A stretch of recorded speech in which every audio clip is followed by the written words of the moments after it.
Call చేస్తాడు. Rahman 2 town SI WhatsApp call చేస్తాడు. అర్ధరాత్రి 1:26 అనుకుంటా 17 సెకండ్ల పాటు మాట్లాడాడు. మీ ఇంటి కింద ఉన్నాను, తలుపు తీయమని. అర్ధరాత్రి వైఎస్ఆర్ కాంగ్రెస్ పార్టీకి సంబంధించినటువంటి కామాక్షిదేవి, ఆవిడికి 1:26 తెల్లారుజామున 1:26 ఫోన్ చేసి తలుపు తీ, ఇంట్లోంచి బయటికి రా, నీకు నోటీస్ ఇవ్వటానికి వచ్చానని.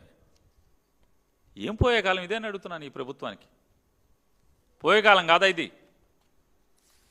తలుపు తీస్తే నోటీస్ ఇచ్చి ఫోటో దిగుతాడు. రాత్రి 1:30 ఆడ మనిషికి, కార్పొరేటర్, ప్రజల చేత ఎన్నుకోబడినటువంటి కార్పొరేటర్.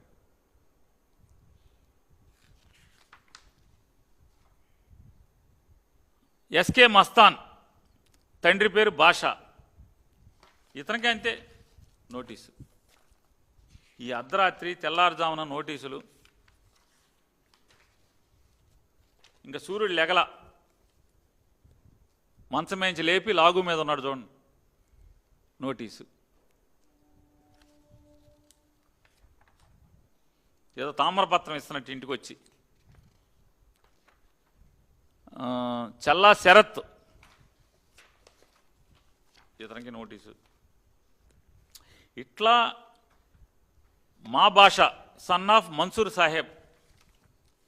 అసలు నెల్లూరులో ఎంతమంది ఓటర్లు ఉన్నారో ఆ ఓటర్లో దాదాపుగా 40% మందికి నోటీసులు ఇచ్చేస్తున్నారు. ఏరేరి ఇంట్లో రాజశేఖర రెడ్డి ఫోటో ఉందా, జగన్ ఫోటో ఉందా, వాట్సాప్ స్టేటస్ ఏంటి, ఇట్లా మొత్తం ఎతికి అందరికీ నోటీసులు ఇస్తున్నారు. చచ్చిపోతూ ఉంటారు. ఎందుకంటే పోలీస్ స్టేషన్ కాగితాలు ఖర్చు కూడా ఎవరు, పోలీసులు ఎవరినో ఒకటి కొట్టి ఈ కాగితాలు కొనుక్కోవాలి. మొత్తం ఇన్ని నోటీసులు అంటే అసలు మామూలుగా చెప్పండి.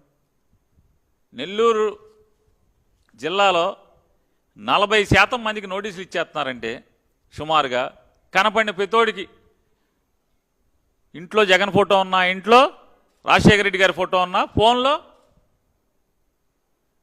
జగన్ ఫోటో స్టేటస్ ఉన్నా, రాజశేఖర రెడ్డి గారి ఫోటో స్టేటస్ ఉన్నా, ప్రతోడు నోటీస్. నువ్వు వచ్చావా, రోడ్డు ఎక్కావా, లోపలేస్తాం. నేను అడుగుతున్నాను నారా చంద్రబాబు నాయుడు గారిని, ఆనాడు 1947కు ముందున్నటువంటి బ్రిటిష్ వాడికి ఈ రోజు ఉన్నటువంటి నారా చంద్రబాబు నాయుడికి తేడా ఏముందని అడుగుతున్నా. ఆపగలిగాడా బ్రిటిష్ వాడు అని అడుగుతున్నా. గాంధీ గారు వస్తే రోడ్డు ఎక్కకూడదంటే, లేదా ఉప్పు సత్యాగ్రహంలో పాల్గొంటేనో, క్విట్ ఇండియా ఉద్యమంలో పాల్గొంటేనో, లేదు జలైన్ వాలాబాగ్లో తలుపులేసి కాల్ చేస్తే తెల్లారి ఎవడన్నా ఆగాడా అని అడుగుతున్నాను. తెల్లారి ఎవడన్నా ఆగాడా? జైళ్లలో మగ్గదీస్తే, అండమాన్ పంపిస్తే జైలుకి ఆగాడా ఎవడన్నా? తండ్రి వెళ్తే కొడుకు వచ్చాడు రోడ్డు మీదకి. మీ కర్మ కూడా అంతే.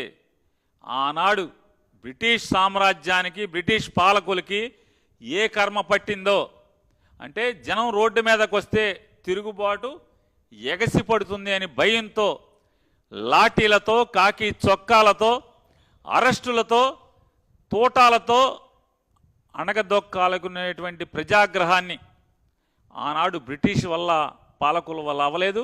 నేడు ఈ కూటమి పాలకుల వల్ల కూడా జగన్మోహన్ రెడ్డి గారి యొక్క యశస్సుని, ఆయన మీద జనానికి ఉన్నటువంటి ప్రేమని, లేదా మీ మీద ఉన్నటువంటి ద్వేషాన్ని అణగదొక్కటం మీ తరం కాదనేది కూడా మీకు హెచ్చరిక చేస్తున్నాం.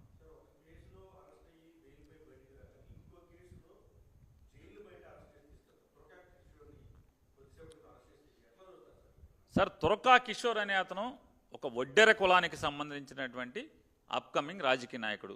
ఎదుగుతున్నటువంటి, అంటే బండరాళ్ళు కొట్టి కొండల్ని పిండి చేసి తద్వారా చెమటోటి రక్తాన్ని చెమటగా మార్చి బతికేటువంటి సామాన్య కులంలో ఒకటైన వడ్డేర కులంలో పుట్టి రాజకీయంగా ప్రజల మన